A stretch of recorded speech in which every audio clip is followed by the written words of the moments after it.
Hello, church family and friends. This is the Morganton Baptist Church Weekly Ministry Review. I am praying for you, and I'm praying that you're doing well, that you're growing in your faith in Jesus Christ, that you're healthy, and that you are telling others about Christ, what He's done in your life. We need to pray particularly for several folks. That would be Karen Patterson. Pray for her as she grieves the homegoing of her mother, Miss Lois Waters.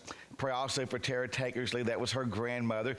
We had the graveside service Sunday afternoon around 1 o'clock, and so you pray for that entire family for God's grace and peace upon them. I also want you to pray for Becky Pearden. She's going to be having some surgery in the coming week. You pray for her, pray for healing in her body. I also want you to pray particularly for Ron Wilmot. Ron has not been able to attend our church in about a year and a half, and he's had some serious health issues.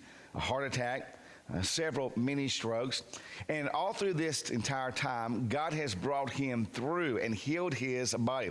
Just recently, he had a very serious surgery that should help him in the issues with having the mini strokes, and he has a testimony to tell. And so we're looking forward. We're praying for Ron and his return to worship with us, and then to give his own story of salvation, but also how God has brought him through some very, very serious health issues in the year and a half that has been going on in his body. Also want you to continue to pray for those that right now are battling with the coronavirus. I looked last night, we have 58 cases in Fannin County, and it seems to be on a rise right now. Over the last several weeks, that we have some more cases that have come into our county. Pray for the doctors, pray for the nurses and all of those who are working at the hospitals, and pray for those people and their families as they go through this very difficult and trying time. I hope that you are excited about regathering this coming Sunday, June the 14th, here at 11 a.m., that you're excited you're going to come and worship the Lord, but also that you know that you have to come willing to abide by some social distancing guidelines. We're taking the guidelines that are given to us as recommendations from the CDC, the Georgia Baptist Mission Board, also several other churches in our community that I've met with pastors that we have gathered together to try to figure out how we can open up our churches and be safe and keep our congregations safe and healthy. And so I've been talking with many pastors in the area, and I've been reading their guidelines they're giving to their congregation. And so let me go over these guidelines for you for returning to corporate worship here at Morganton Baptist Church. The front doors of the auditorium building will be open at 10:45 and will remain open during the services. The front interior doors of the auditorium building will remain open during the services. Security team members and greeters will not greet you at the front door nor stand near the front doors. Please keep a distance of 6 feet from one another, and that's approximately about 2 arms length away.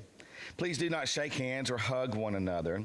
Please do not gather in the foyer or in the auditorium before or after the service. You may gather in the parking lot before and after the service if you practice proper social distancing. We just don't want you to congregate in a small confined space such as the rows between the pews and in the foyer, or even in the area in our Sunday school wing of our facility. We would rather you space yourself out. If you want to talk to someone, if you want to gather with someone, do so in the parking lot and keep 6 feet of distance from that person. If you have symptoms of a cold, please do not attend. If you have been sick or have had a fever during the past week, please do not attend. If you've been in contact with a person who has been sick within the past 14 days, please do not attend. If you feel you're running a fever, please do not attend. Please only use the restrooms in the Sunday school classroom side of the auditorium building. Only one person at a time in restrooms unless there is an emergency. Please place your offering and tithes in the offering plates sitting on the Welcome Center desk, or you can still mail in your offering and tithes. Individuals living in the same house must sit together in the same pew. Individuals who do not live in the same house can sit in the same pew, but must sit at least 6 feet away. Please sit at least 6 feet or about 2 rows away from one another. We're going to have those rows marked off and taped off to give us the proper space in between one another. The congregation will be dismissed by rows starting from the rear of the auditorium. Sunday school for adults and children will remain suspended until further notice. The nursery ministry will remain closed until further notice. However, parents can stay with their child in a designated room if needed. If you have a child that gets kind of antsy, unruly, or whatever, you need to take that child out. We have designated rooms that will be specific for just bringing the child into a room. There won't be any toys in there for the child at all. It'll be a very much maybe 1 table, 2 chairs type of an atmosphere. Because if we open up our nursery, for you to bring a child into a nursery, then we have to clean everything in that nursery. And that's really undue responsibility given to our cleaning crew. We ask that if you take a child out, you take it to those designated rooms. Don't sit in the foyer. Don't stay in the hallway, but go to a designated room. The playground is closed during our times of services on Sunday because we believe it'll be a distraction to have someone on the playground while we're having a worship service. Mountain Faith kids will remain suspended until further notice. Sunday evening services will remain suspended until further notice. The breakfast and coffee table will remain suspended until further notice. There will be no printed material such as bulletin inserts, sign-up sheets, or handouts will be available. Any type of printed material will actually be available. I know there are several folks who do not have internet access, so they most likely will not be able to watch this video or our Sunday morning worship videos. And so I'm going to rely on many of you to tell others about these guidelines. Tell others and let them know that we are practicing social distancing here. Like unto many other churches in our community have very much the same exact rules that we're going to be abiding by. And we ask you, be patient with us. Hopefully, in the very, very near future, we can roll into phase number 2, where we can start gathering for Sunday night service, where we can have Sunday school here in our auditorium. Right now, we're going to ease back into regathering for a Sunday morning worship service. I know it's not going to be the type of service that you would like to be a part of, where there's a lot of interaction and fellowship with one another.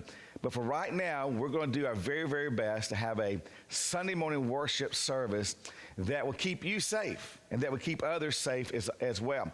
We do have masks here, a limited quantity of masks here.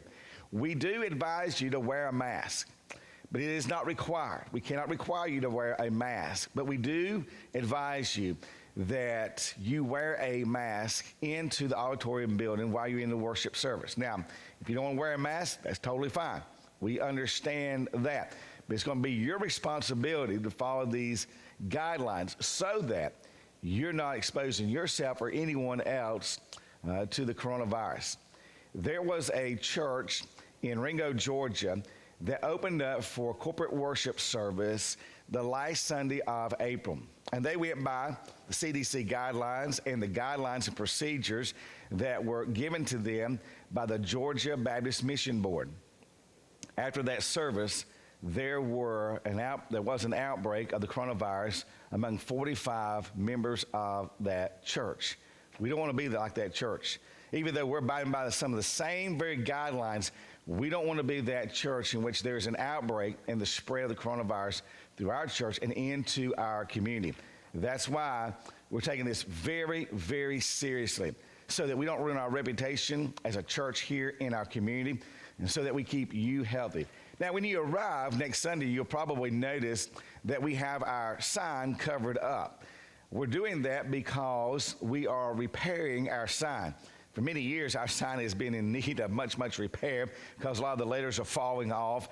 And so we have taken parts of our sign to be worked on, and hopefully within a couple of weeks, we'll have that sign back up. It'll be almost like brand new, and it'll be better for us to be able to put up the letters and not let them fall off. And so we're looking forward to having our sign completely rebuilt, and we think that'll be a blessing to our community. I hope you'll have a good and godly day, and I hope to see you If you feel that you can abide by these particular guidelines, you feel healthy, and you feel that you can come and worship with us. I don't want to pressure anyone into being at church on Sunday or make you feel guilty because you haven't come to worship with us on Sunday. We will continue to record our services and post them on our Facebook page and our YouTube channel. They will be most likely posted and uploaded to those two formats late Sunday night, most likely early Monday morning. So you can still watch the services online at Facebook and on your YouTube channel. They'll just be a little bit later because we're going to be recording the service from 11 to around 12:30. Hope you have a good and godly day. God bless.